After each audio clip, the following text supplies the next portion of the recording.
देखें, आप जो परेशान, मायूस और मुसीबत में मुब्तला हैं, मैंने ये बहुत पहले सीखा था और अब मैं इसे आप तक पहुंचाता हूँ। यशायाह 26 आयत 3 खुदा से बात करते हुए, जिसका दिल कायम है तू उसे सलामत रखेगा क्योंकि उसका तवक्कल तुझ पर है। मैंने ये बात बहुत ज्यादा कही है। खुदा सूरत हाल मुश्किल में है।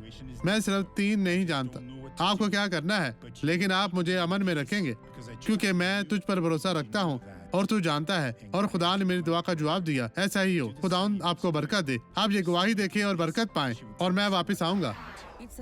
ये कमर का मसला है, मैं चल नहीं सकती थी, मुझे बैसाखी इस्तेमाल करनी पड़ती थी। मैं यहाँ इसलिए आई हूँ कि चर्च के आप यहाँ कैसे पहुँची बहन?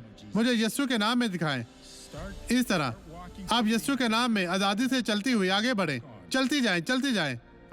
अब आप बेहतर हैं बहन। आप कैसे चलती थी बहन? मुझे बताएं, मुझे बताएं। मैं देखना चाहता हूँ। सीढ़ियों पर टेक लगाकर। जी, मेरी दोस्त मुझे यहाँ लाई है। अब अपने जिस्म को सीधा करें, इस तरफ आजादी से चलें। क्या ये बहुत अच्छा नहीं है लोगों? खुदा ने आपको शिफा दी। अब हम दुआ करेंगे। बाप, मैं तुझसे दुआ गो हूँ इन तमाम लोगों के लिए जो तेरी मदद के मोहताज हैं।